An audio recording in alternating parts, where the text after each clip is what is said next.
Discover how smarter project insights can lead to better project outcomes.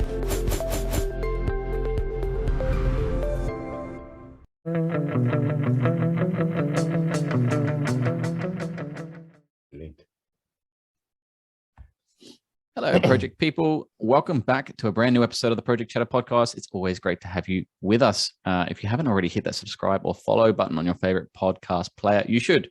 And you should also check out our YouTube and watch our faces, particularly Martin's, and leave us a rating or comment when you are there, because we love to discuss with the public. Mr. Dowell, how are you, sir? I'm very well, thank you. I am very glad Martin's back so people can watch his face again. But yeah, he was missing on the last podcast, but one of our listeners did send us a message and say they found him. So we tracked him down and he's back. Are you okay, Martin? Were you lost for any particular reason? Yeah, I just happened to be out that night, diary clash. It happens. It gets delayed. Priorities, Martin. Jeez. Well, look, we could talk about picking on Martin, but he is here today, and we have one special guest as well, Mr. Dominic Siow. That's Siow. How are you, Dom? I'm absolutely fantastic. Thank you. Well, very, very honored and blessed to be invited to join you in this call today. No, I just, to be honest, Dom, I just love talking to you because every time I talk to you, I just want to smile. You're a great ball of energy, and you're a lovely person, and you've got some great stories as well. We were just talking before we pressed record about battle scars in projects. And that brings us to today's topic. I think in regards to the pandemic and how projects are shaping and changing, performance and resilience are really big topics. And we've had a few discussions on our LinkedIn page, and we thought, well, let's talk to Dom about it and see what he thinks. But before we do, Dom, we always ask an age-old question, don't we, Dale? It's around the origin story, and we love to know the person behind the role. We'd love to kind of understand where you came from. How did you get into this kind of project work? And what's your story, Mr. Dom?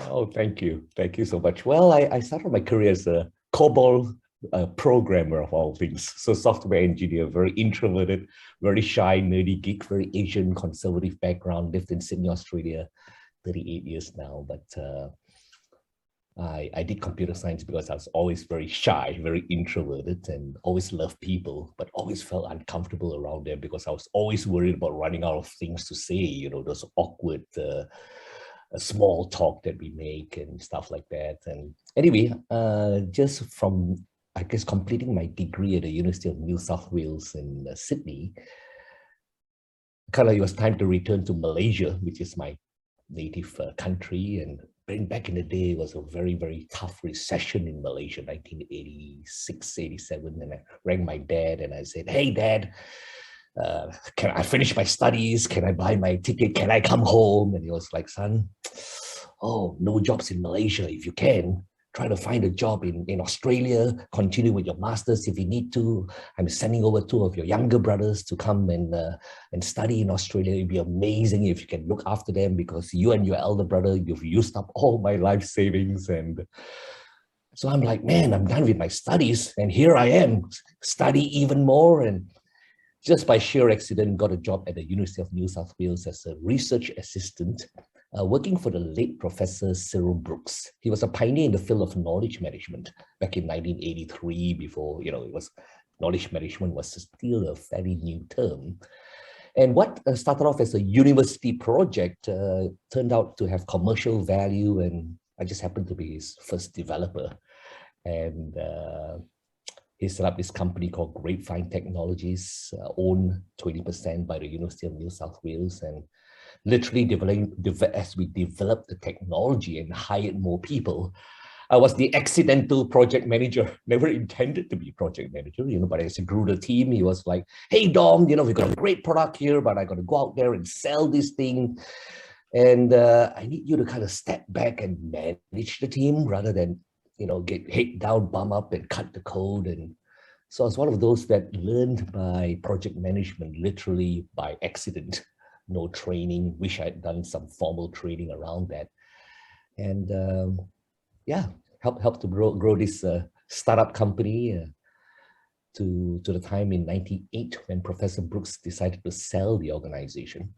And I had worked in the Silicon Valley for 2 years, worked with some of the best and brightest engineers at Netscape. Any of you remember Netscape? Yeah. The early yeah. browser people. It was an That's right. amazing time. It will be an amazing time to be in the Silicon Valley, where I learned firsthand about the value of culture. I think there was one of the early places where agile, everyone used to talk about the Silicon Valley and how projects were done in Netscape time. The standard software release would take about 18 months, and Netscape were churning out new products or new versions every 3 months. And it was a fascinating time to be there. And anyway, when he sold the company in 98, I returned to Australia. I joined IBM and managed projects as a vendor for the first time in my career, and subsequently ran a consulting practice and kind of oversaw projects. And in 2006, I kind of found my life's calling, if you like, and attending a workshop on personal leadership and development. And the leader said to me, "Hey, Dom, just because you have a manager in your title does not make you a leader in the eyes of others. Looking forward and looking back, what would you love your legacy to be? How would you love to be remembered?" And I still remember, taking that exercise seriously, wrote 2 pages full, bullet point summaries of what I'd love to have my children, my wife, my former manager, staff, clients, suppliers say at my testimonial dinner. And I was pretty surprised that there wasn't a single mention of the software, the projects I'd run, amazing programs that I'd delivered, but it's always about inspiring my children to live their best lives, using their God-given talent to make the biggest difference in the lives of people around them. And that I led them mostly by leading by example. I found that I had a real passion for workplace culture, because I really believe that more than ever today, I love Edison's quote. He says, success is 1% inspiration and 99% perspiration. And I think that in many organizations today, we can have processes and tools and all that kind of stuff, but I think that people need most today is inspiration, especially when we're going through so much disruption and change.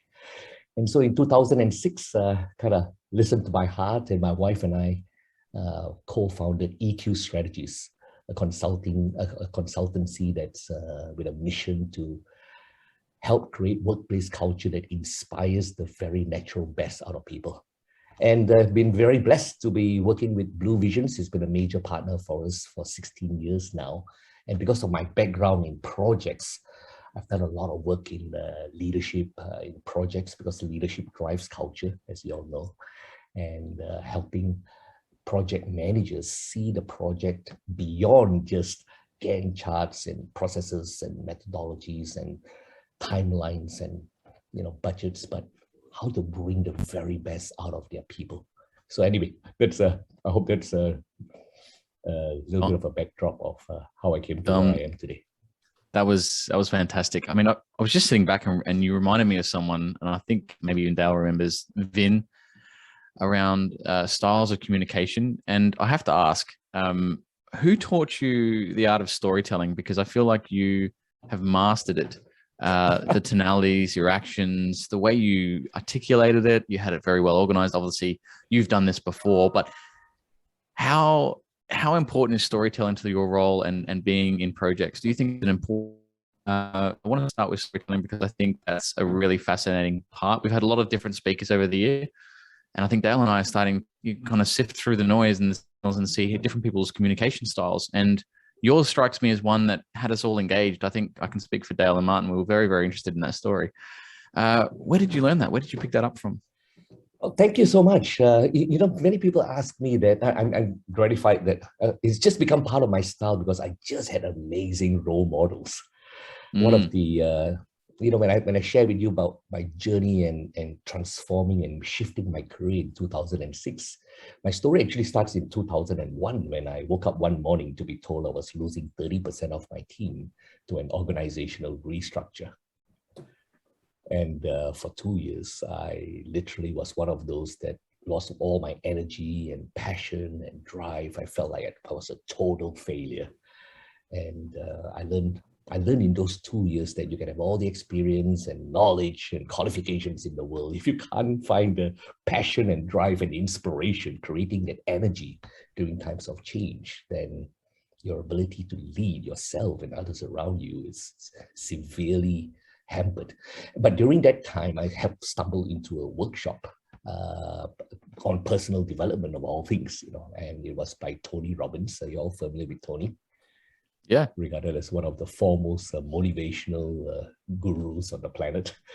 But anyway, I just stumbled into that workshop. It was a 4-day event, and it was literally life-changing, absolutely life-changing. It was the first, I guess, self-help, personal development training I've ever attended. Prior to that, it was always COBOL, the latest version of, Project PMBOK or whatever it was, very technical. And the 4 days were life-changing, but I became such a fan of Tony because Tony is an amazing storyteller. And when I ran my very first workshop, I don't think I consciously thought I would tell stories, but somehow something must have rubbed off on me, and I just did that. And I'm just getting really encouraging feedback from people who attended my talks and workshops that I ran subsequently, just out of the desire to pass on and share what I'd learned to others. It's just become part of my style. Yeah. But I think leaders are influencers, as we share. And in my upbringing, how my leaders were, the models I had were often people who told me what to do. There were lots of directives: do this, do that, do this, do that. And yet when I look back, one of my favorite quotes is this: tell me and I forget. Show me and I may remember. Involve me and I understand. And so the showing, we always say that a picture tells 1,000 words, a story tells 1,000 pictures. So many people over the years, when they attend our coaching and training, they'll probably say what they remember most about the content is actually the stories, but the story is the message, right? So anyway, that's, I guess in a nutshell, it's been assimilated through the blessing of me being in the presence of amazing storytellers. And subsequently, when they then shared with me that it was a conscious choice of how they communicated, then investing more into some training on storytelling, I think that has really helped. No, that's great, Dom. Even telling that, I think we're all still engaged. It's such an exciting space we're going to be talking about today. I think and hopefully you can hear me, I've got a few internet problems, but I think the performance element, and you kind of touched on it before, workplace culture has a big part to play, as well as leadership, in performance of projects. Now, you mentioned before we press record about battle scars and, kind of learning on the job as you are. Generally in project management, most people who we've talked about, they've fallen into project management. They didn't start there, and you've confirmed that as well, which is fantastic. A culture is an interesting topic. Maybe we can start with a baseline of your definition of culture, and then we can move into a few more questions around it. Sure. Well, culture is really the shared beliefs and values of a team. In a nutshell, in human terms, is what people do when the managers aren't around, right? It's about behaviors. I think in many projects, one of the greatest challenges that projects face today is that we have really capable project managers, comfortable about putting together a plan and structure and putting together a risk budget. And yet, I think one of the opportunities that the industry has is to really develop the leadership of people. So we're decent at aligning people on what are the outputs, what are the deadlines, what are the budgets, what are the risks, and yet aligning people on what are the behaviors that will create a conducive environment where people come to work each and every day with their projects inspired. And that's the key, right? Because I think research from Bain Capital has shown that there are 3 types of employees in every organization, in every project.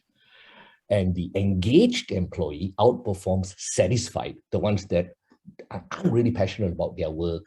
They're in their workplace because it pays the bills. It's better the devil I know, right? That kind of thing. And the engaged outperforms the satisfied 38% in productivity.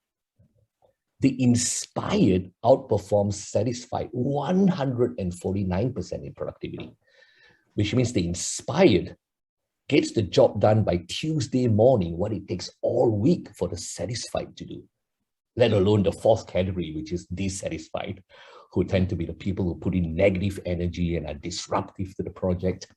So one of the assumptions that project managers make when they schedule timelines and allocate tasks to people is that people are at least engaged, right? And that's a big assumption.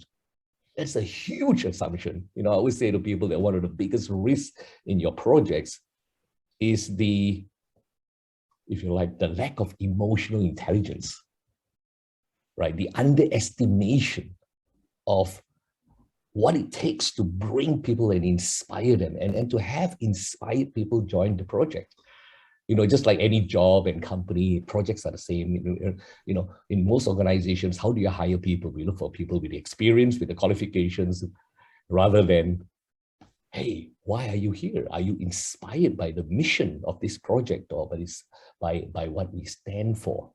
And when that's done, and people get into projects, and when all they have is they're not necessarily engaged or satisfied, and you have project managers who don't have the ability to help them find their inspiration, it's a major risk in projects. And that's why you constantly hear about project overruns and da-da-da-da-da-da.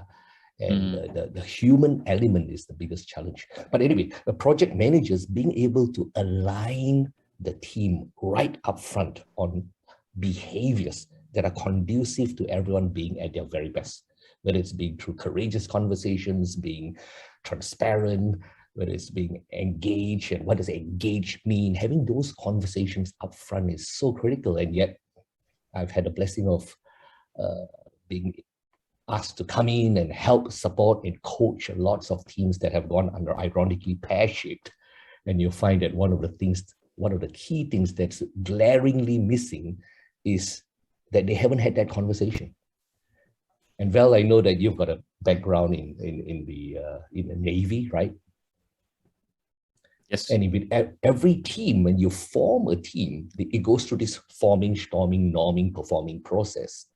And storming is a very common part of a project a team getting together, right? It's a storming process where you have people from cross-functional groups getting together and they're all debating. But if the leader is not able to have this ethos, align them on the behaviors on how to storm effectively, because they've really built a foundation of trust, then you have a project that descends in chaos. It gets into silos and camps, and this also affects productivity and morale, and is a significant contributor to projects degrading. So I had to learn about, I think, empowering our managers to learn about team dynamics and how to turn a group of people from individuals into an orchestra, right? Where 1 + 1, the whole is greater than the sum of the parts. This is why we put a team together, right? But that skill is very often something that project managers aren't equipped with. And, no, good points there.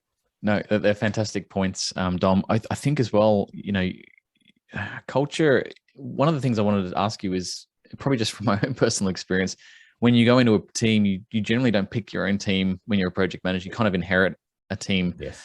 And sometimes, not all the time, but I'm sure we've all been there, the team's already in a bit of a disengaged, you know, kind of state of mind. Maybe the previous employer or leader, you know, left in a bad way, and or there's confusion, or there's, you know, they're still in kind of some type of circular storming phase. How would what's your technique to kind of reassert some type of engagement and get people back to that aligned culture? You talked about team dynamics. Are there some tips that, you know, emergent PMs or even seasoned PMs who are going into new roles, because a lot of people are transitioning at the moment into new places and new projects, is there a few techniques or tips you would suggest that they should try?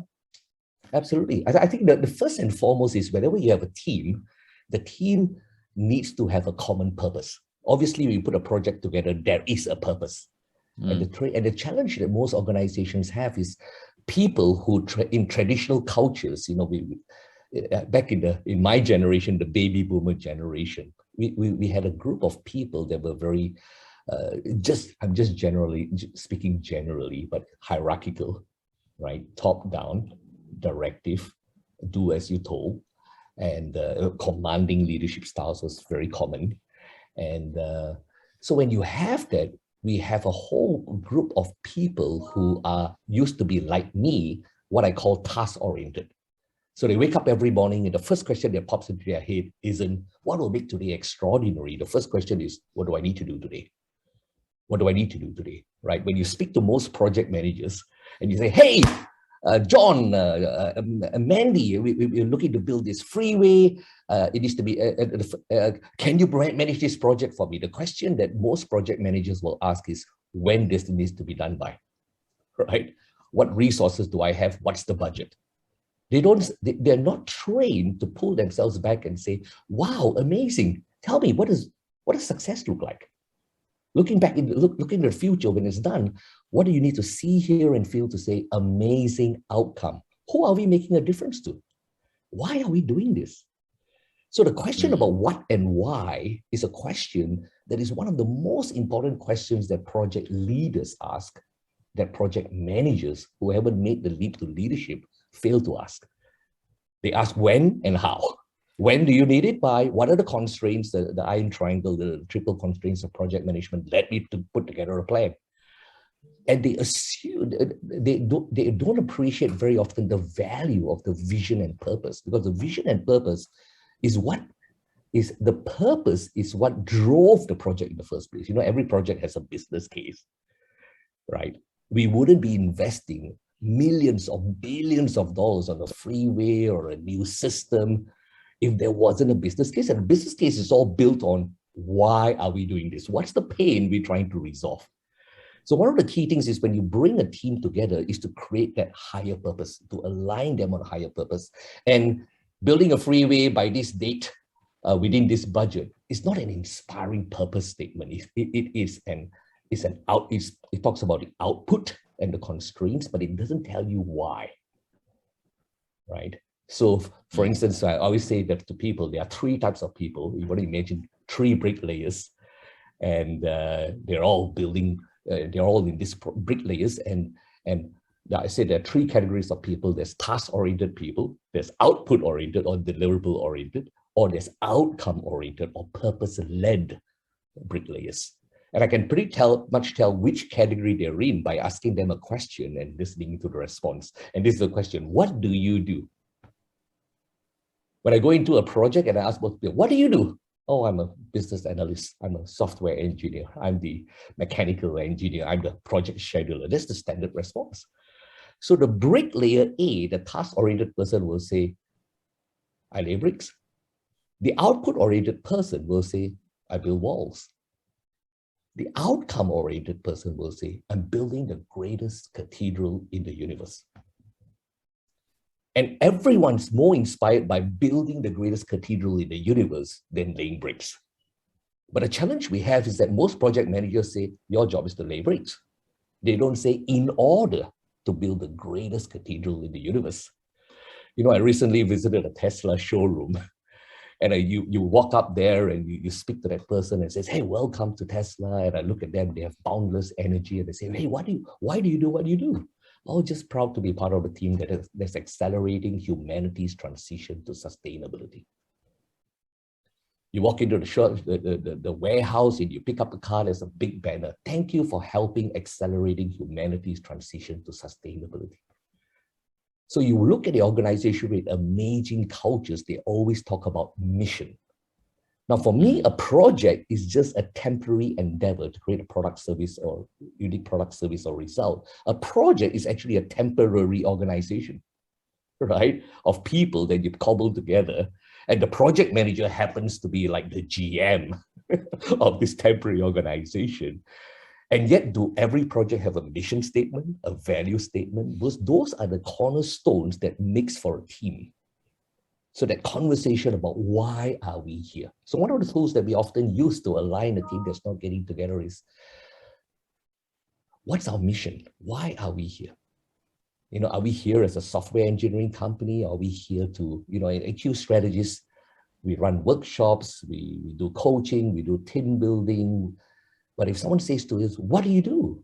We're here to help create workplace culture that inspires the very natural best out of people. That's the outcome. And how we do this is through talks and training and all that. So the project, everything that is in the plan is actually a means to an end. It's not the end in itself. So the first thing about creating a team is align them on a common purpose.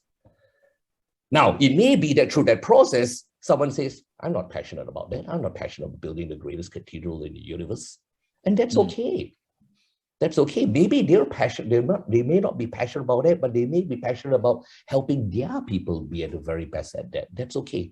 But the key thing is to help them find their passion. And the second thing is to have conversations around, well, there are really two choices we can do this project.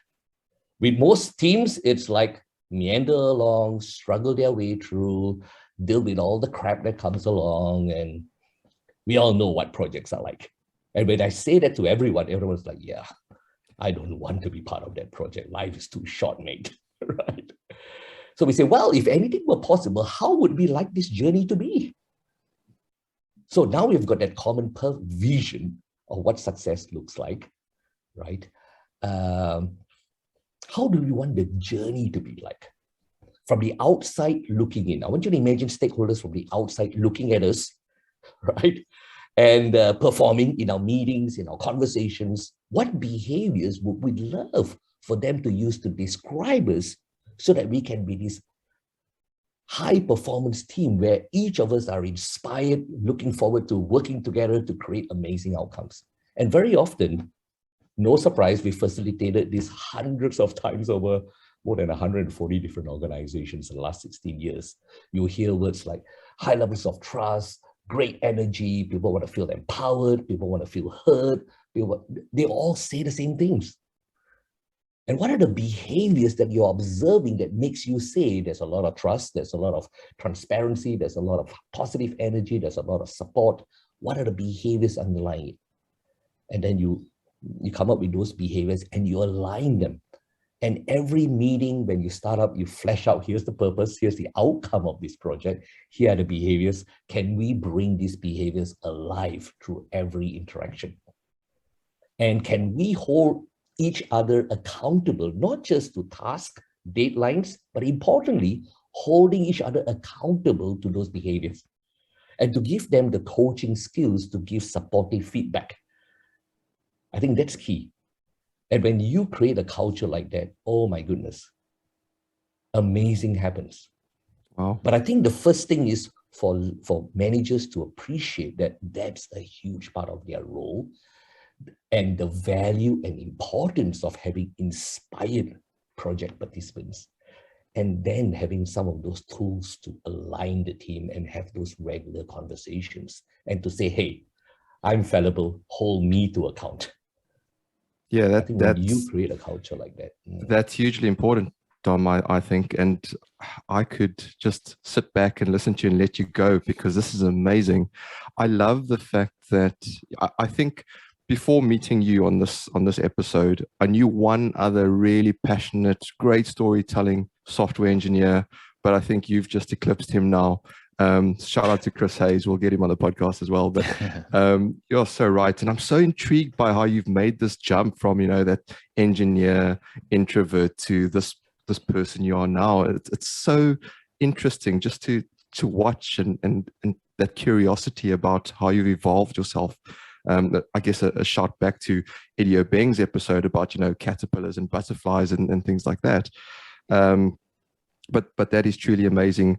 I also, I'm really interested in how you were the accidental project manager as well, because I think everyone is an accidental project manager, and your stories about the outcome, depending on who the audience is, when I'm asked what I do.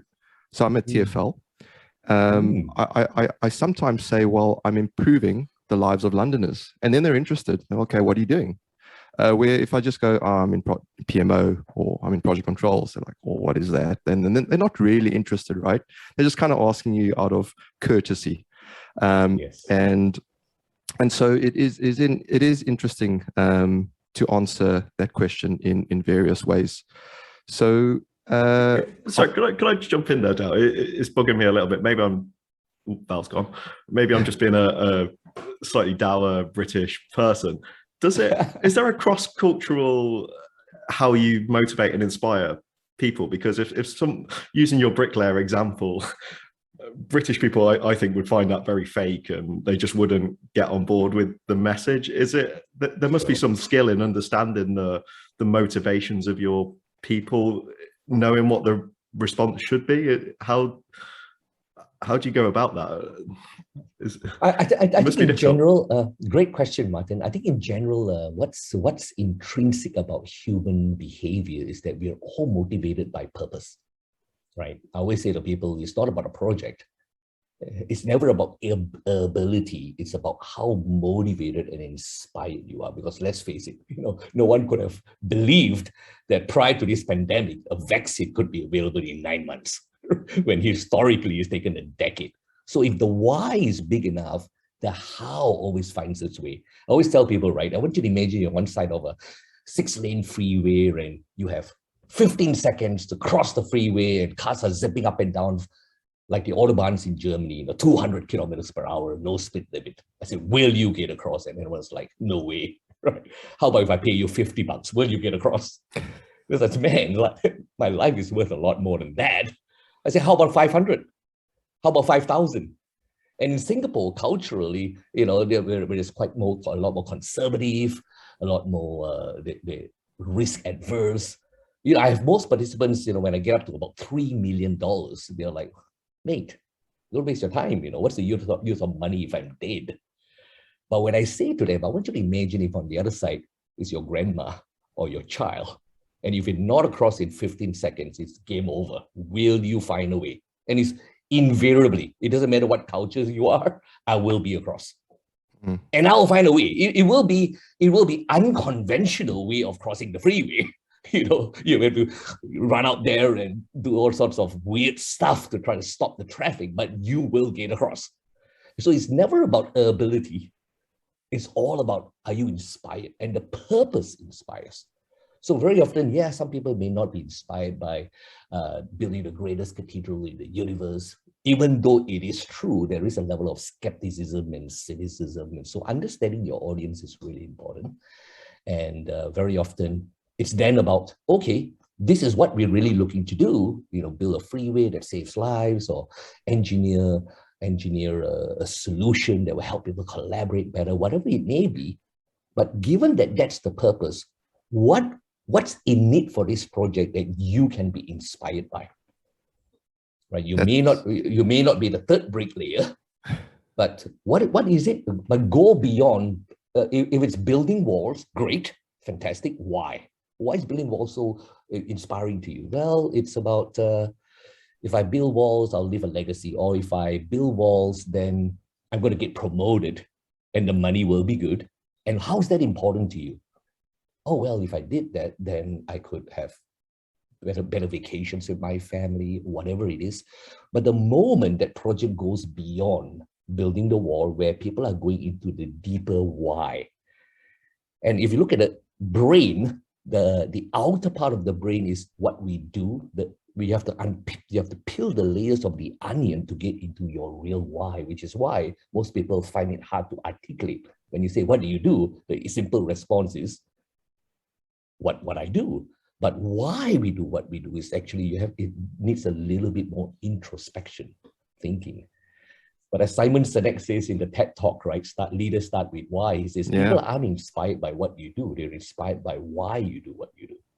Yeah. And sorry, Dom, to jump in there. Yeah, I agree with you. And I, having lived and worked in London for a long time now, I also had a similar thinking to Martin there. But in my personal experience, it is just you need to tailor it, as Dom's saying. Yes, the Brits are cynical. We joke about a lot, but I've worked with a lot of Brits in my time here. And let me tell you, it's very different to working with South Africans or even Australians, right? It's a different culture, so you do have to pivot. But I do want to rewind slightly a little bit, Dom, as well, because I love the fact you brought up the Tuckman model, the storming, norming, performing. And you spoke a lot to Val's point around, getting that why in place, that inspiration, and those are the ingredients that get you there. But then what does high performance actually look like? What is the definition? How do you know that you have a performing team? How do you know that you're still not just norming, for example? You know, what are some of the telltale signs that those out there can go, right, now we're a high performing team and we got to get through this phase because we're going to adjourn and we're going to go through this again? Because that's sometimes people lose sight of that the Tuckman model doesn't happen once, it happens over. It's a cycle that's continuous. It never ends. So that's the other point worth mentioning as well. But what does high performance look like? I think for me, high performance are behaviors. You know, if you look at the great, whether it's soccer coaches or rugby coaches, and a lot of these signs have come from studying, you know, it's just like where does best practice in project management come from? It doesn't come from studying failures. It actually comes from studying the top 5% of projects that were a massive success, and to find out what do you do that the others don't? How do you think that the others don't, right? And so similarly, when I've studied the most amazing coaches on the planet, they always focus on the performance as opposed to what's on the scoreboard, right? And performance is driven by behaviors, you know, what we spoke about earlier, right? You know, what would, from the outside looking in, what behaviors do we need to demonstrate? Do we want to demonstrate that would, for other people, say they're a high performing team? So they're always, for instance, they're always learning and growing to be even better. They see failure as an opportunity to learn and pick themselves up and pass the lessons on to others. They have tremendous levels of self-accountability. When stuff hits the fan, it's not a blame game, but it's always about, it's on me. I'm sorry I let you down. I'll do better, and this is what I'll do differently. So to me, that's what high performance looks like. People are very vulnerable. There's a high level of trust. I think if you look at I love the work of Patrick Lencioni, the 5 dysfunctions of a team. Are you familiar with that, guys? And he talks about 5 dysfunctions, right? A team that's very at the top of the pyramid. If you imagine 5 layers, at the top of the pyramid is the very result or outcome oriented, right? Let's not build that hospital. Let's not make people who built the hospital out west in New South Wales on time, within budget, looked great, met all the specifications, and yet it came out on Today Tonight for all the wrong reasons, because the ambulance couldn't get into the emergency driveway, not high enough. Wow. Right? That's the surgery room couldn't be used because it didn't have non-slip floor tiles. Wow. And the project manager was like, no, I built it according, that's not my problem. I built it according to the scope and the plan. I told them the ceiling was not high enough. No one listened to me. Everyone just said, get the job done on time, within budget. I delivered. So it was a good output, not a great outcome. Does that mean then that we've got our measures wrong, our performance measures? Because performance measures are based around these iron triangles, right? Absolutely. And as we all know, KPIs drive behavior. So if you're measuring budget, if you're measuring time, then guess what? That's the behavior you're going to get towards projects. So my question then comes back to it is, how do we measure quantitatively so that we can provide behavioral outputs and measures to senior leaders? Because they're going, okay, Dom, I'm sold. I listen to what you're saying, but tell me, you've told me now what it looks like. How do I measure it? I think you've hit the nail on the head. I think people absolutely behave in line with what they're measured by, and especially for cultures where people are more task and output oriented, which is quite common. So my coaching to most organizations is use your organization's strength. If your team are very KPI oriented, the challenge is to look at your KPIs and to see if they are outcome focused. And you'll see that the most of today, the organizations that are drive high performance cultures, you see the KPIs are not just about tangible hard measures, but it's equally balanced by behaviors, the degree to which you have brought forward these values. And very often the values could be, say, for instance, one of the values is growth and learning and development. The tangible part of that could be you would have run 2 presentations to pass on your skills to the team in the course of this project, for instance, right? So yes, behaviors are a little bit harder to measure, but I think the first thing is to say that they're important, and B, to say these are the behaviors, these are the values and behaviors you need to demonstrate. and to have the online coaching and conversation on a scale of 1 to 5, to what extent are you demonstrating this? And if you actually did a 360, people will give you feedback on that. Now, it's not a real science, I grant you.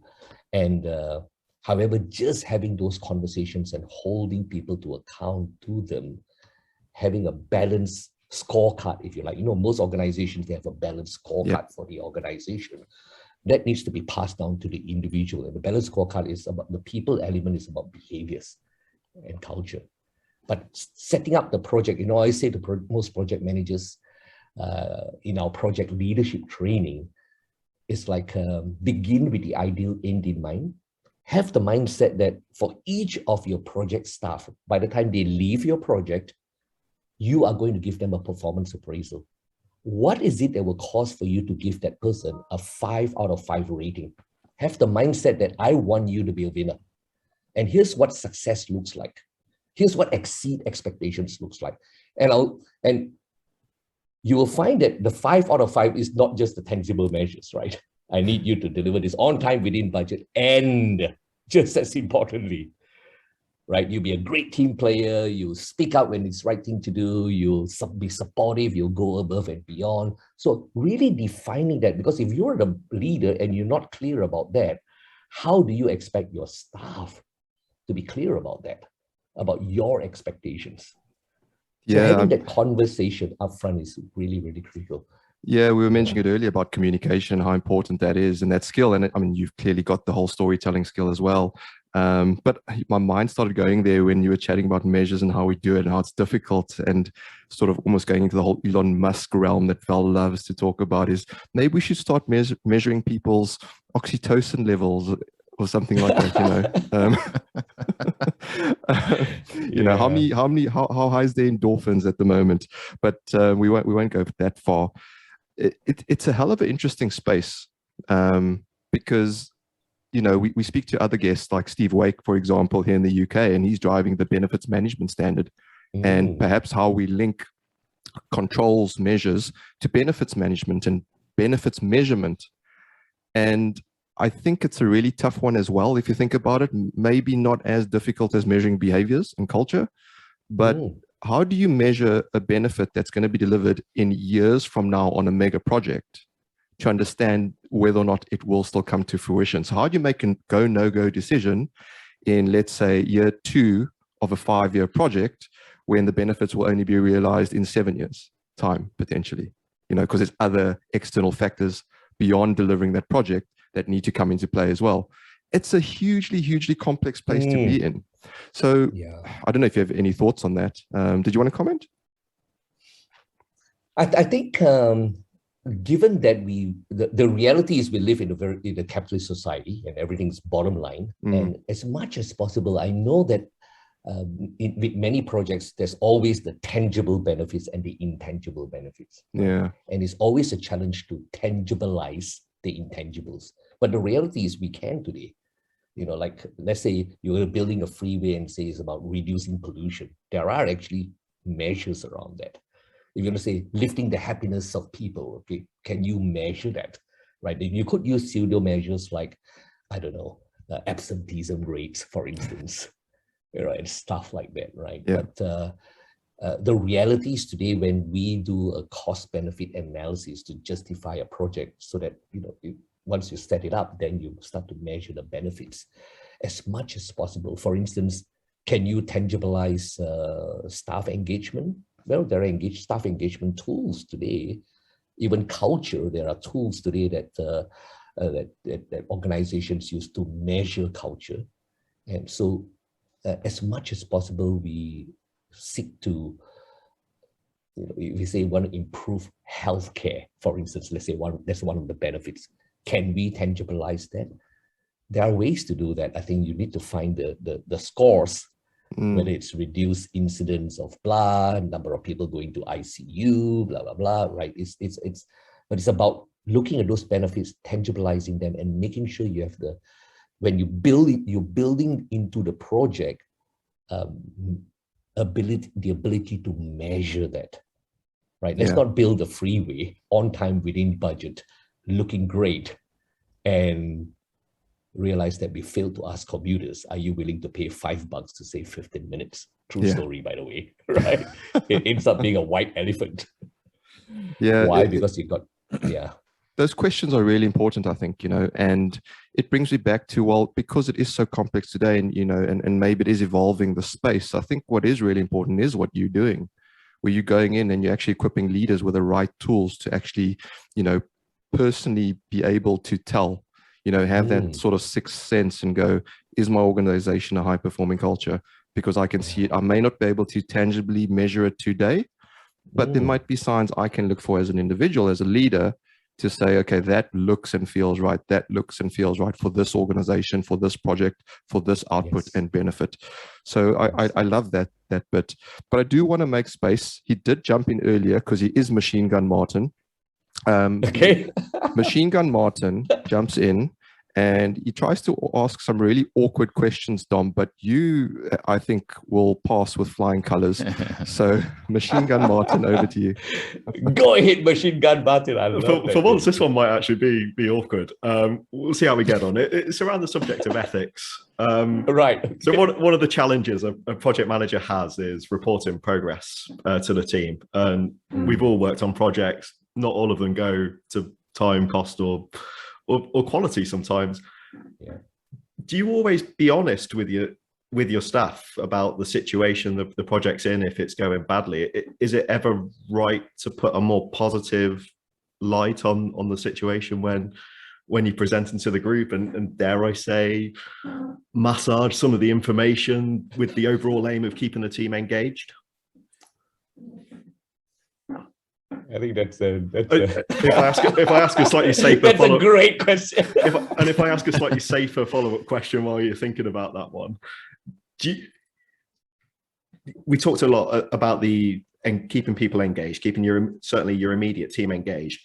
In that situation where it's going badly, do you give a different message to your core team, your inner circle, than you would the general team? Or maybe even upwards, downwards, like you just said, projects are unfortunately very bottom line, tangible, time, cost, quality type measures. Are you giving different messages to different people for the greater good? I think almost every organization that I've consulted with, if you ask people, what's the number one attribute they're looking for from their people? Project managers, program managers, whatever it is. The number one thing they always say is integrity. Integrity is the most important thing, right? And integrity is an all-encompassing, right? For me, integrity is not really a value. Things like being honest and truthful and since whatever it is, right? But integrity is being authentic to those values, especially when times are tough, especially when you're under pressure. Because I think more than ever in times of great uncertainty, your ability to almost mind read your leader and not second guess, because you know what he or she will do. So for me, it's always transparent, honest, and it's how you communicate that really matters. So it's about this is the reality. We went into that game and we were smashed 5-0. It sucks. Okay, there's no two ways around it. And we can either focus on the problem or we can focus on the solution. What's great about this? What's great about this? What's the positive lesson? Because it ain't a failure unless we fail to learn from it. So it's about being honest and yet understanding how you communicate either empowers your team to say, wow, it sucks, but you know what? I'm glad it happened now. If we did this all over again, it may mean our project is absolutely gone pear-shaped, and the benefit of that may only come in the next project. But the reality is, in every organization, there's going to be great projects and the ones that are great where people put their heart and soul into it, and yet the results don't show. We've all been there, done that. And the reality is you've got to play the long game.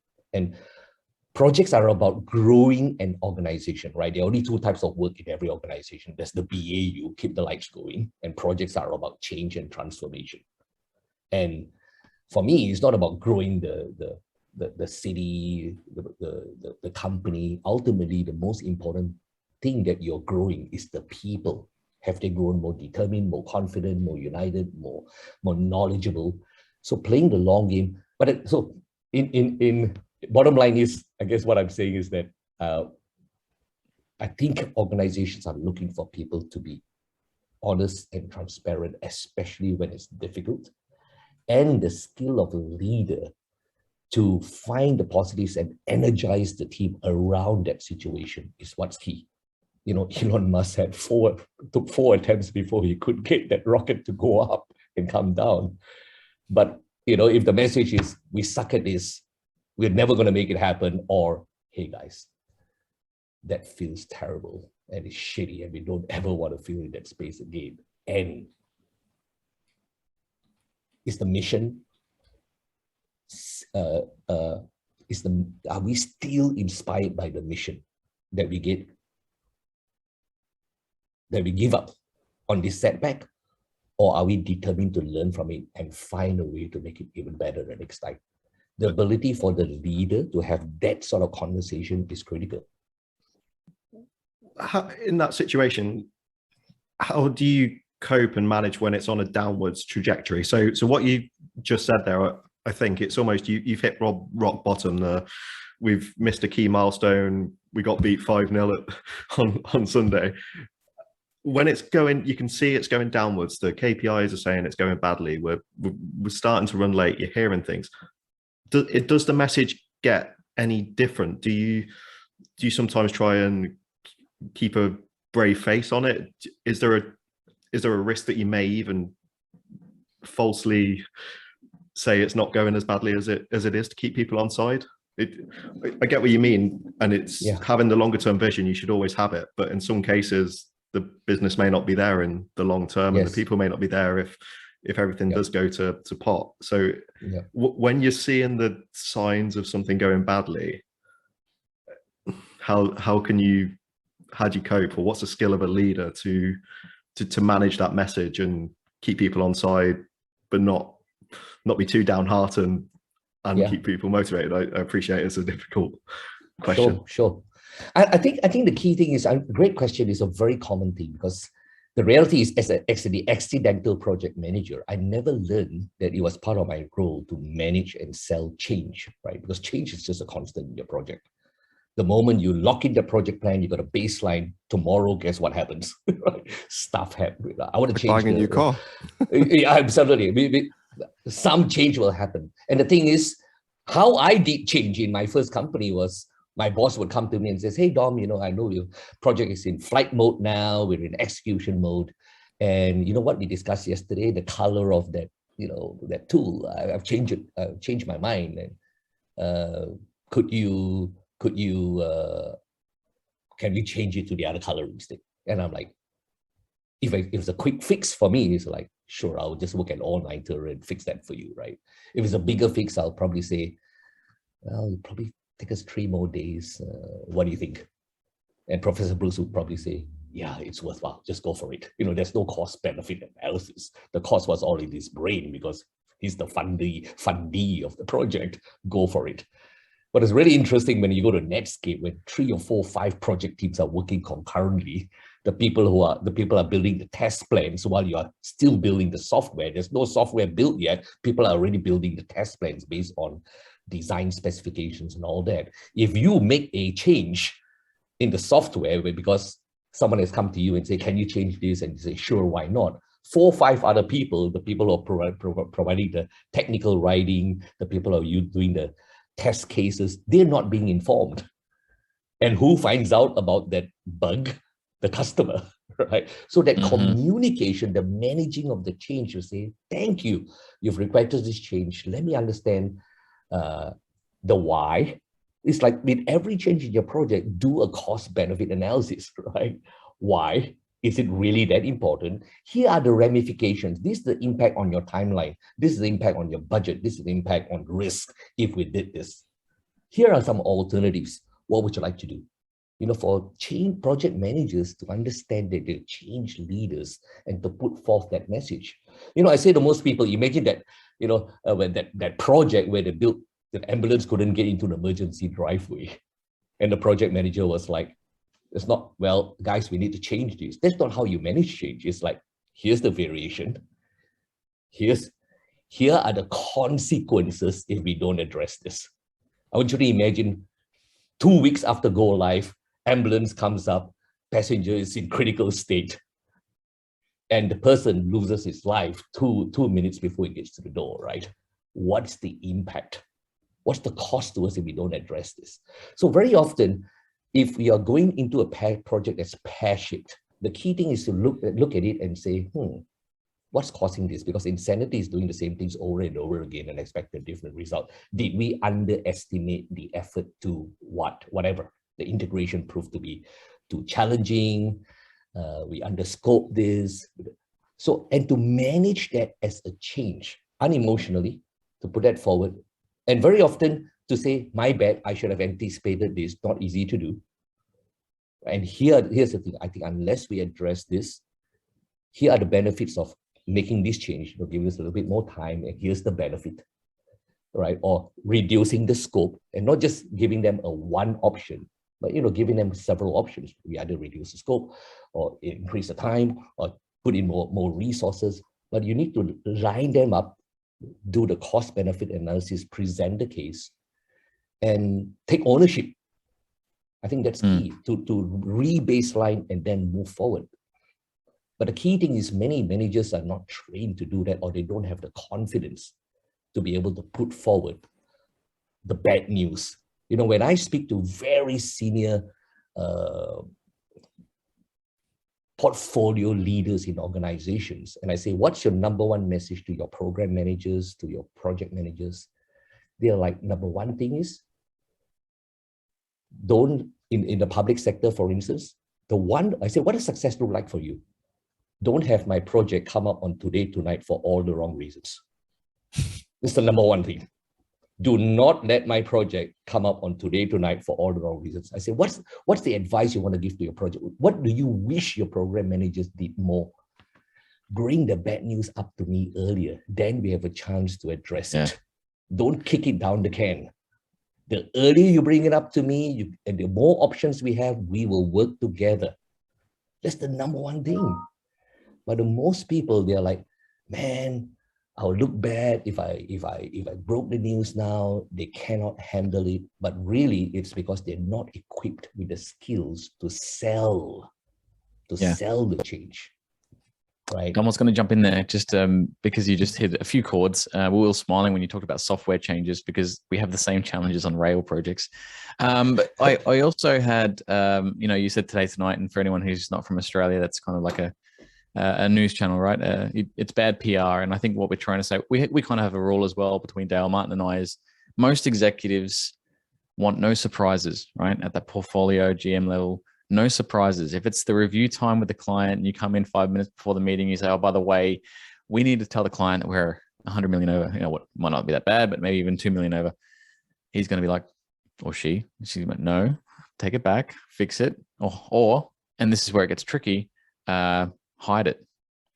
And so, I think Dale or even Martin were talking about when ethics come into play, sometimes like the height of that, the hospital kind of ambulance piece you were talking about before, sometimes they're pressurized to make decisions that they wouldn't ordinarily make. And then you have this blame culture and you have a silo within a silo. And then you have centers of trust, I think I call them, where certain areas and certain people you can trust because they believe in the outcome. And then there's other people who believe in their career aspirations or are a little bit more self-centered about how they want to get things done.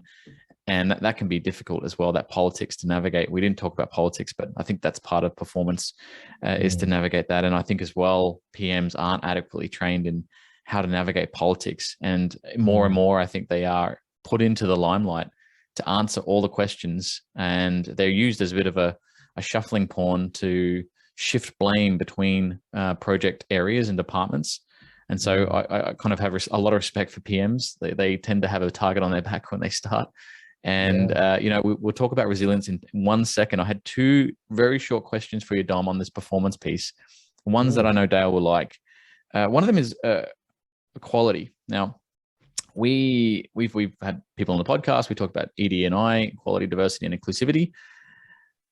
I'm all for equality of opportunity. I think it's a great idea. It just makes sense. Why wouldn't we do it? But how important is that to performance in terms of diversity? We talk about diversity of thought on this show because we think that's a really good way of explaining it. But what's your view on ED&I, and how does that play into performance? Or have you got any stories or experiences from that perspective?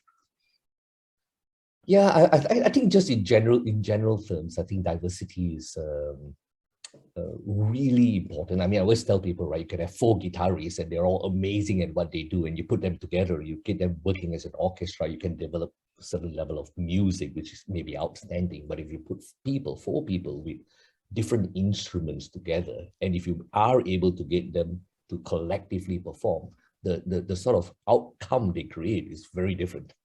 And so very often, let's talk about one dimension of diversity. You know, are you guys familiar with DISC, D-I-S-C? So you have the doers, the carers, the communicators, and the analyticals. You know, clearly, if you put 4 doers together, there are a lot of strengths to that, but there are a lot of non-strengths as well. You put 4 communicators together, and that's it, right? The project will go lovey-dovey. There's a lot of kumbaya, but the follow-through and the closure may not be as great. So in general, I think diversity is really, really valuable in projects. Just talk about diversity of, to get a system integration project going, ideally you want the IT, the business, the marketing team working together, the supply chain team, the procurement team, all dancing together. But the reality, they all have slightly different KPIs. For organizations that are not that outcome oriented, they're not reminding the people of the common goals, the KPIs can almost seem to be in a collision clause, right? You get a vendor in, my KPI is P&L. I need to make sure this project is profitable for my company. But as far as the person who hired you is concerned, no, do it for me, right? Deliver my outcomes on time. So the key thing is to get this team together, and diversity is really important, and to align them on that common outcome. But when you put people who are diverse together, you will naturally get conflict. The question is, can you align the team so that the mindset is together we're even better? Is because we have different personality styles or different ways of looking at things, or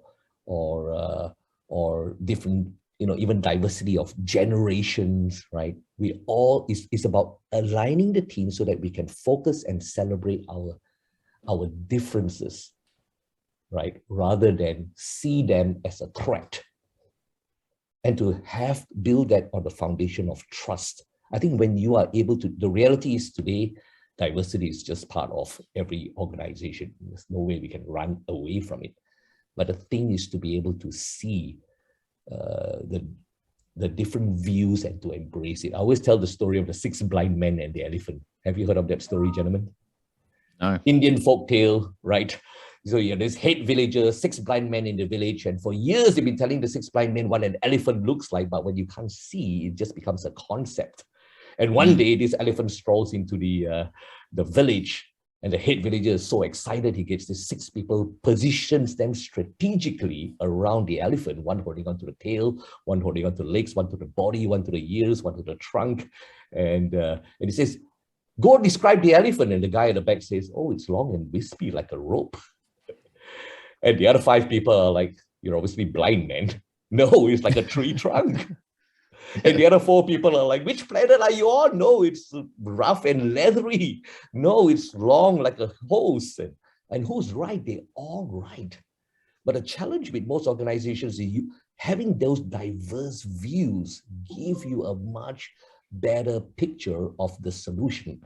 Right? So the analytical, when you're faced with a problem, the analytical will see a different angle of how to resolve the issue than the carer, than the doer, and the communicator. And you want to put all those into a melting pot and then debate the virtues of each of them. It may not be A or B, it could be A and B. That comes away with an even better solution. But for that to work, aligning the team to say, "Hey, look around the team here. What's one thing you observe?" Diversity, whether it's gender or age or cultures or personalities. What's great about, and guess what's going to happen? We are going to have some conflict. the storming is going to be interesting, right? And whenever you hear someone come up with it's like a rope, and you really disagree with it, rather than be right, choose to be curious. Tell me more. Instead of putting 6 people on different sides of the problem, put all of them on one side and say, everyone, let's wear, you guys have heard of the 6 thinking hats. Very well, yes, De Bono. Let's all put on the white hat together. Let's look at it from that angle. Even though by personality you may be more red-hatted in nature, let's put that hat together collectively so we can see each side together, right? And rather than have our conversation descend into chaos, right? To see this healthy debate. So the key for a leader is to understand that conflict is normal and natural, and in fact very healthy, but to make sure there are behaviors and the ethos so that it doesn't descend into ego and unhealthy conflict. And that's a skill. Yeah. Thanks, Tom. I'm going to assume with that, then we will agree that diversity is important, and it's a good thing for performance on a project to have, if you can get through that storming phase, as you know. But I was going to, and this is a great segue, you just talked about there into resilience. And I would start by saying, my take on resilience, and please challenge me if you like, is it's the difference between reacting and responding to hard times. So where I see problems is, if you look at a project, I actually watch people in real time react to situations in front of them. And I think there's an element of EQ, and you can definitely go into that if you want as well. But you also need an air gap before you decide on what exactly the action will be after that, the takeaway. There's an assessment period in there. And I'm not sure a lot of people are. And I think the internet and the way things are being forced upon us are forcing us to misread a situation because we are reacting to what we see and we read, even in projects. And we're not taking the time to step back and have a look at it. But I'd love to get your take first on resilience, and then I'll pass you around if you like. Beautiful. Thank you. Well, Val, you hit the nail on the head. It's really about that, putting that space between the situation and the results, right? So situation is over here. Situation is like anything that's external to us. It's a change, and the constant about the situation is change and disruption, right? And the results. So I always tell people the situation can affect our results. It doesn't determine our results. So the phone call that I got telling me that I have 30% of my team lost to a restructure can affect my results, but it doesn't determine my results, because change, it's not the blowing of the wind, Jim Rohn says, it's the setting of the sail that determines where we end up. Right? So the first step is the common reaction to change. And very often, when we are task-oriented, we say, what should we do? But we're not conscious of how are we feeling about this change. Because there's not just the action response. The action response is driven by the emotional response. And the standard emotional response that people have in times of change is fear, uncertainty, doubt, resentment, denial, all those usual things in social psychology, the fears, the change curve that people go through.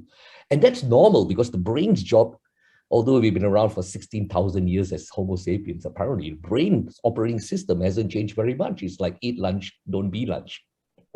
Don't be someone's lunch. So fear is a very powerful survival mechanism. It puts us into freeze, fight, or flight mode. But because the brain has a negativity bias, many of the things that happen around us today, a change in the project scope, even the pandemic for most people, is not life-threatening. And yet the default emotional reaction is fear. And I always say to people, right, when emotion is high, intelligence is low. We don't make great rational decisions when cortisol is the primary hormone that's flooding through our system, because we're in freeze, fight, or flight mode. We are in self mode. In a project context, there's no me, there's we. And when you're in me mode, you're not thinking about relationships, outcomes, the way you communicate. So how do you interject a space between the situation and your action? Because the action drives the results. How do you interject it? Firstly, is to be aware. And what's the telltale sign is, are you feeling, what's your emotional state? So people who are high in emotional intelligence, instead of just saying, what do I do? They make time to say, how am I feeling? And for me, the English dictionary tells us there are more than 6,346 words that describe emotional words, joy and guilt and frustration and elation. Wow. But really, in a very basic level, there are only two buckets. You're either in fear or in love, right? Anxiety, worry, resentment. And I call these emotions energy-taking emotions. You're in self-preservation mode. Whereas in our projects, we want people to be inspired, positive, optimistic, determined. We want to be cultivating, if you like, in the project, emotional vibes.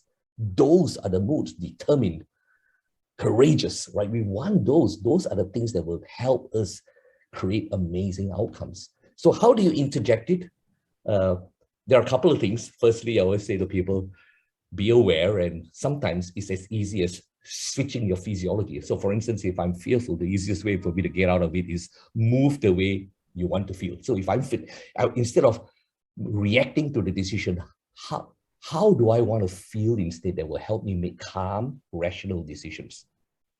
Emotions like gratitude and confidence and calm and certainty from within, those are really powerful emotional states, right? So how do you create that? Breathe or move like someone with that state. So for instance, if I'm anxious, it's like,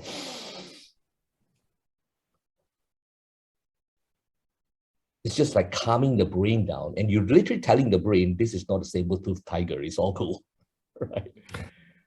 Or asking a question, reframing the experience. What's great about this? It's the title of my first book, right? What's great about this? What's great about this situation? My project has gone pear-shaped. What's great about this? Your brain may say, nothing's great about this, mate. It's about saying, what could be great about this? So reframing is another tool, because when you say what's great about this, if you say it sucks, it's just a label we're giving it, right? We are assuming the worst. But unless we know what's going to transpire a day, a week, 5 months from now, as a result of this situation, why label it negatively? Why? You don't have a crystal ball, so why not assume that it's there and it's going to support you to get even better outcomes? And that's one of the traits of leaders, that optimism to find the gratitude in that moment. But optimism is not just she'll be right kind of optimism. It's about, so can't change what's happened. What's ideal 3 months from now as a result of this? What can we do to move forward? Put together a plan to move forward and with optimism. So that's what optimism for me is. It's about, in a calm state of positivity, having a clear solution plan towards the ideal outcome and getting the team to move forward towards that. Yeah, thanks, Dom. I completely agree with everything you just said. And I had, a short comment, and I'll hand to Dale, but I had this senior project manager, and shout out to Troy if he's listening, who used to have this trick, this knack. We were delivering this really big infrastructure project in Australia. You probably heard of it, NBN. And we were kind of the project team delivering the construction phase. And, people used to freak out when things went wrong because it was a massive problem. And he had this saying, and I now know what he was doing. He was interjecting with perspective. And he would say, hey, wait. Are any babies dying? Now, it's probably a horrible thing to say, but it was a pattern shift, and people would be like, what? He goes, are any babies dying? No. Okay, well, then it's not that bad. And it kind of reset everybody's behavior. Oh, yeah, okay. All right, yeah, the house isn't on fire. Let's just calm down a little bit. And, obviously that storming phase was happening as well at the same time as trying to deliver the largest infrastructure project at the time in Australia. So it was a great thing, but talking to you, it kind of came up to me that was what he was doing. He was effectively trying to build in a level of resilience through language, which I think we can probably touch on a little bit. But Dale, what do you think about resilience?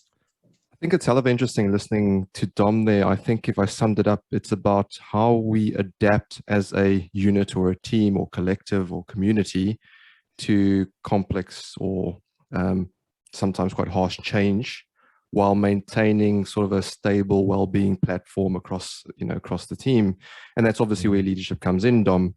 But I wanted to kind of ask maybe one more, because we are heading towards the end of the pod. We want to make some time for our feature as well. Sure. Those listening, particularly those leaders perhaps that need to create this resilience within their teams, that are on these hugely pressurized mega projects that are being measured against their budgets and their timelines. And they say, Dom, I don't have the time to create this resilience. What do you say to those leaders? I don't have time to create those resilience.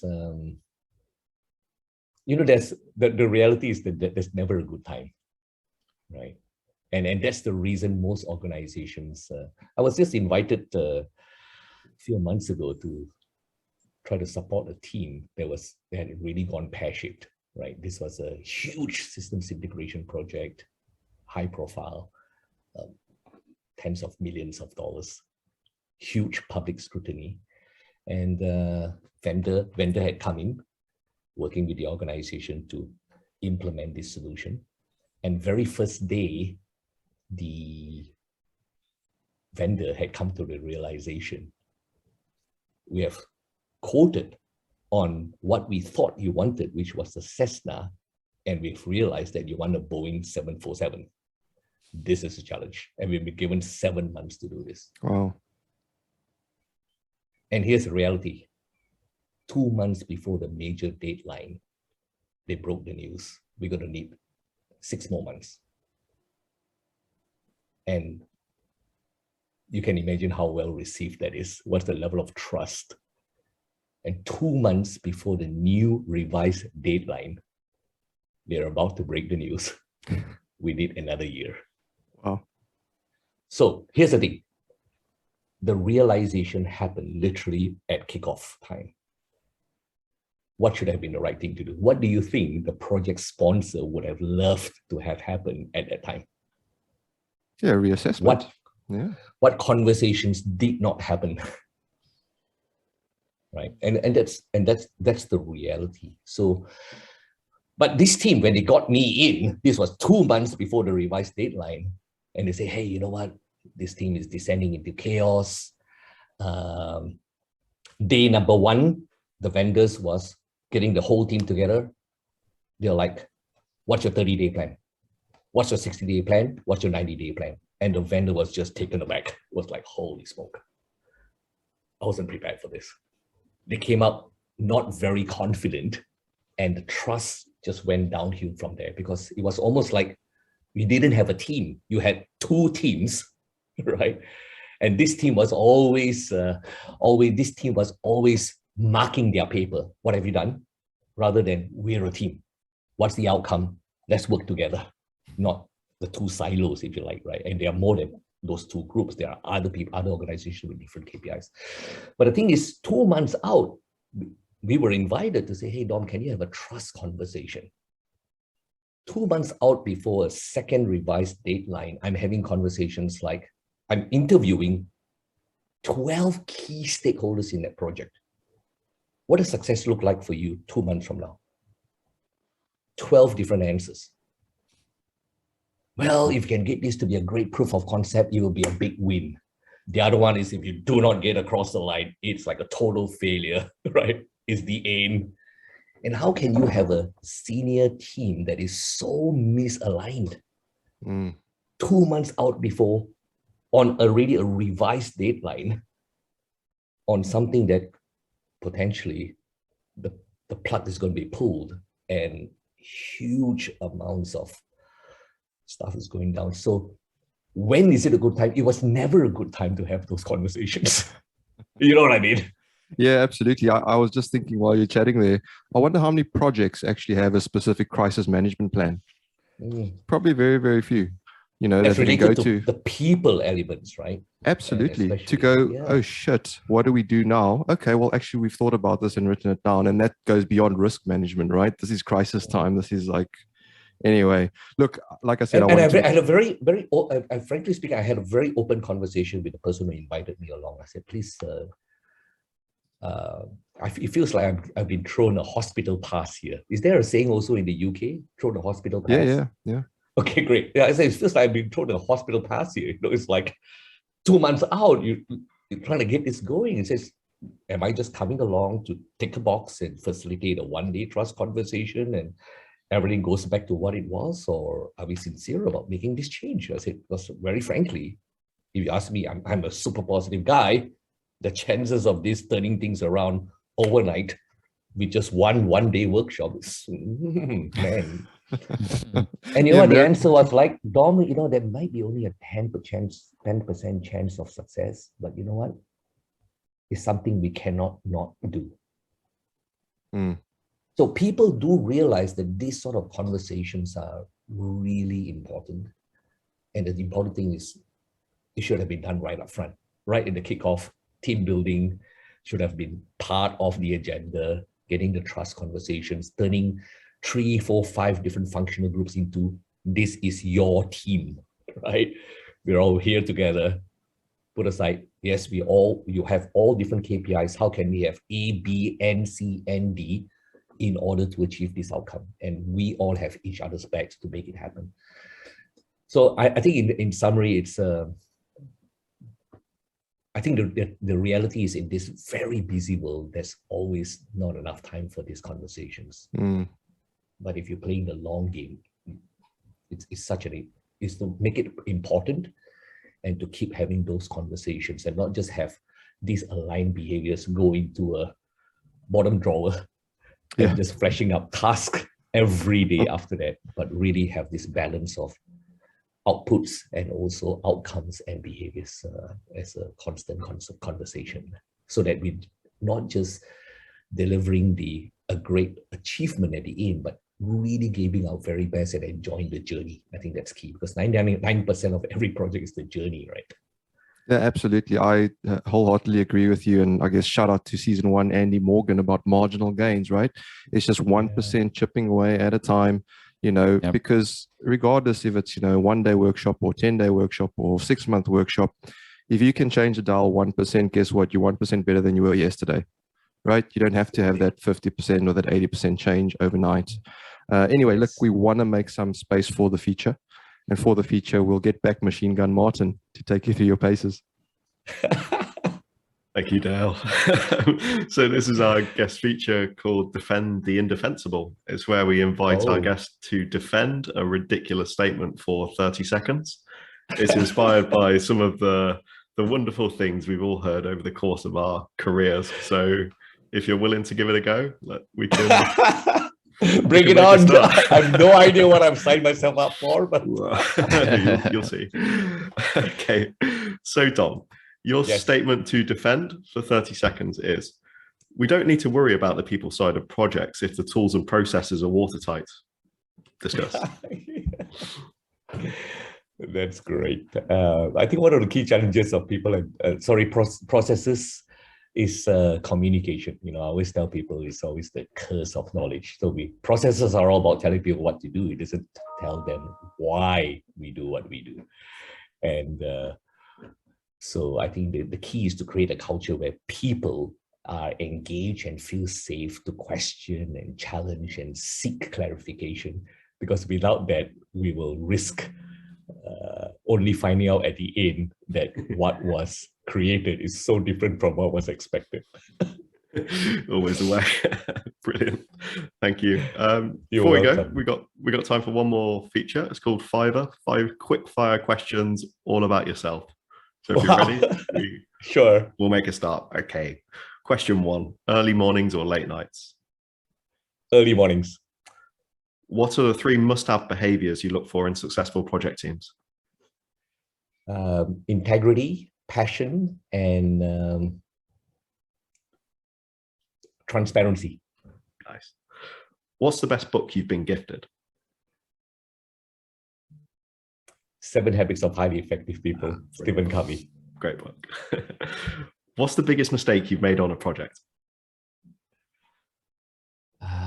Making assumptions that I knew what the outcomes were. Designing good software that worked well but not user friendly, for instance. A few conversations 2 months out of it. Last one: if you could choose one person to be stuck in a lift with, who would it be and why? Barack Obama. Nice. Yeah. Wow. Awesome. Great insight into you as a person as well there, Dom. And, we could go on for a couple more hours. It's great, your passion, for what you're doing, and just, your general want to improve how we deliver projects from a leadership perspective and all focusing on people. We love that as well. Before we let you go, any final thoughts you want to leave our listeners with? I've just enjoyed every moment, hardly thinking that this is a podcast, more a conversation amongst friends, really. But I think for people out there, just reminding them to always find a higher purpose behind what they do to create more greater meaning and purpose in their life. I think especially regardless of what you do, whether you're an employee or an entrepreneur, I think human resource research, HR research has shown that we spend 40% of our life at work. And given that we all live to live, laugh, love, learn, and leave a legacy, there's so much opportunities at work to achieve all of that. And we see our work beyond making a living to creating a life. I think this is when fulfillment, I think, at work comes. And that's so important because you bring that love and joy and that excitement and purpose back to your families and to your societies as well. But anyway, thank you so much for, it's why we do what we do, to help people see their careers and to find fulfillment, as opposed to seeing it as a tick of the box and something that we need to do, because it's just looking at it in a different way. And they deserve no less, than inspiration and joy through what they do. And the world is an even better place for it. But thank you so much, Jens, for allowing me to spend some time with you. No, thank you. The pleasure is all ours. Val, any final thoughts from you? Now, look, obviously, Dom, you did a great job at leaving our listeners with inspiration and motivation, and you're a great storyteller. I'm going to throw it out there. I think you should start your own podcast. I think people would definitely want to hear, so I'm putting that out there. But thanks, and I'll see you at work. Thanks, Val. So humble. Take care. Have a great one. Please be in touch. We will I'll do be cheering indeed. you guys on in the back in my journey and passing the good word around. Fantastic, Dom. We really appreciate that. And yeah, good luck with that podcast you're about to launch with Val. Folks, that is all the time we have on this episode. Remember to hit subscribe before you go. Once again, a massive thank you to our guest, Dominic Siow, and thank you all for listening. Till next time, we say stay safe, be disruptive, and have fun doing it. From me, Val, and Martin, it's bye for now. Thank you.